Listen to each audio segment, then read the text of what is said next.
Graduates, you look great. Got all dolled up. Seeing some serious high heels up here. Hair's done, you look fabulous.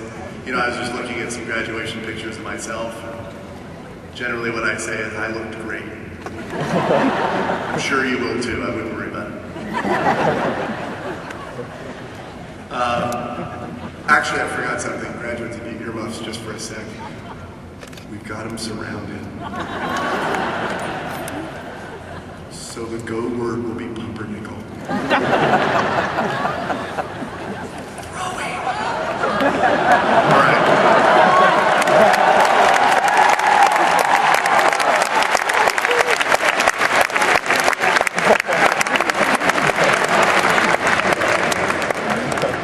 I'd like to talk to Health and Human Services. I was just threatened by an administrator.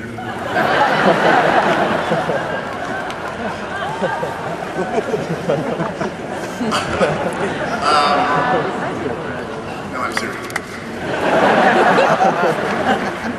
So I know that it's unusual for a band director to be selected to do this, and it really is a great honor for me. I have 62 seniors this year, and that's not all of them. I view that as a personal failure. Somewhere I missed you, and I'm working on it so that I can have all the seniors in a class. I'm not sure how the high school schedule is going to work once we're able to do that, but some of you will get a period off, which would be exciting. I think more of you know me than you think. If you haven't been in class, you're just used to seeing me like this.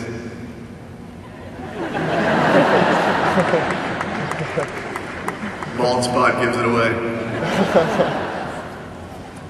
I don't have to look at it. All right, I'm really excited actually to be here and to speak with the seniors who aren't in band, because I have an opportunity to give some advice to some fresh listeners. I've been doling out advice for years and years and years to the band seniors with less than stellar results. I advised Doug McClellan not to turn the back of his pickup truck into a swimming pool on the first day of band camp. He didn't listen to that. Now, I'm serious, and Lord knows I advised Will Medlock not to grow that gross mustache.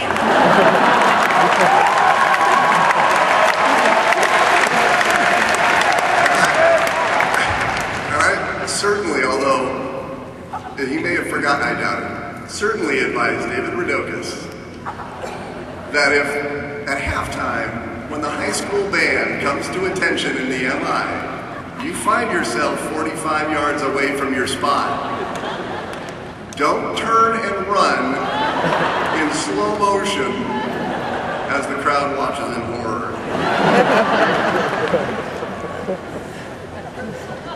Anyway, I'm going to try again tonight with some advice here and see how it works. But I thought I'd start with a story.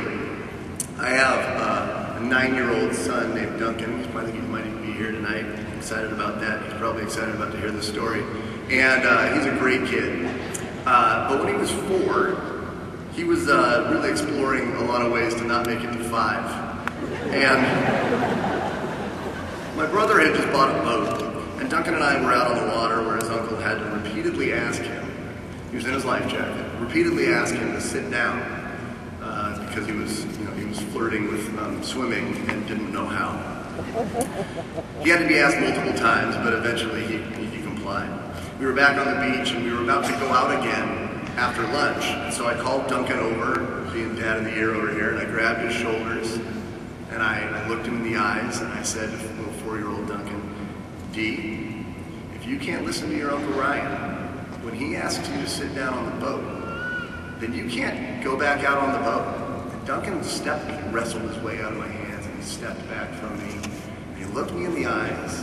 This moment of clarity washed over his body and he said, if you were dead, I could do whatever I wanted.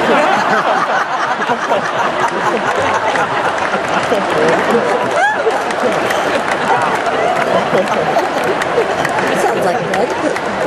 My brother, sitting on a chair nearby, leans over and says, vice versa. Now, at age 4, Duncan hadn't yet learned Latin. Bellevue School District. So I think we're okay on the vice versa thing. But I think Duncan and my brother both hit on an important irony playing out as you graduate tonight. You see, Duncan had realized that every time someone told him he couldn't do something, that someone was me. He was convinced that if he could remove this simple obstacle, his entire life would be made up of boat rides and Bakugans. What he didn't realize, of course, got a Bakugan fan back there. What he didn't realize, of course, was that every obstacle I was placing in his way was designed to keep him alive long enough to realize that boats are an enormous waste of money, and nobody knows how to play Bakugan. So class of 2013, you guys are super smart. I have often said I have no business standing in front of you. I know that there are times when I'm conducting and I look back at Isaac Groshoff staring at me, and it looks like he's seeing the Matrix. So I know, like if you took a class from Mr. Juba, I'm sure you've already made a connection between my oppressive request that Duncan not drown and your parents' restrictions on your behavior during high school. I'm sure that Mr. Twombly's class has prepared you to analogize the life jacket as a symbol of your parents' restrictions and the boat as a symbol of the opportunities your parents have provided you. And surely if you took a class from Mr. Randolph, you've made the connection between Duncan's imagined liberation from his tyrannical parents and your actual fast approaching liberation from your parents. Indeed, what sweet 4-year-old Duncan hoped to accomplish via patricide, you are months away from accomplishing via matriculation. I can understand why this would be exciting for you. Freedom, late nights, choice, sleep. You can listen to your own music. You can eat what you want, hang out with who you want, where you want. No more sharing your home with a grumpy, bossy authoritarian who thinks they know it all. It's probably exciting for you graduates, too.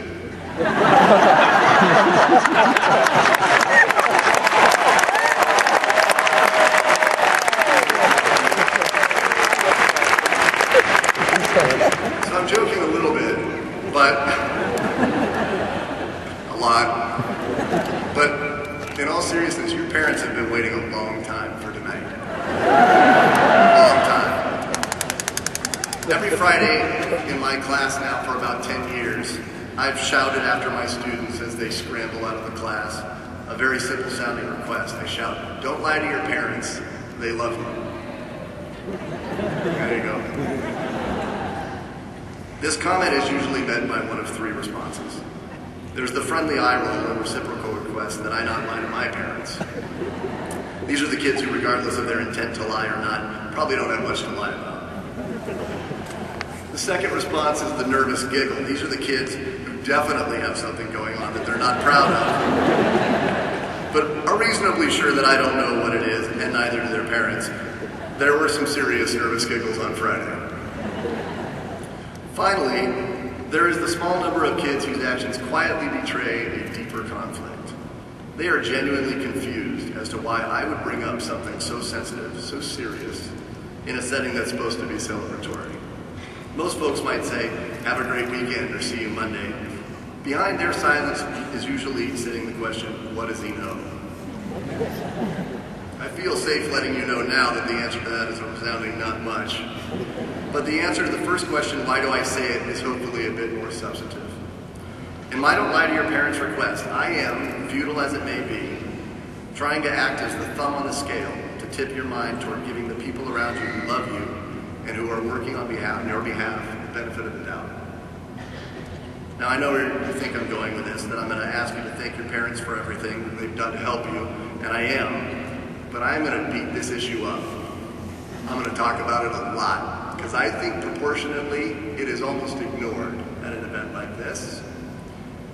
You see, there is no one else on earth who is more invested in your future, or who loves you more than your parents.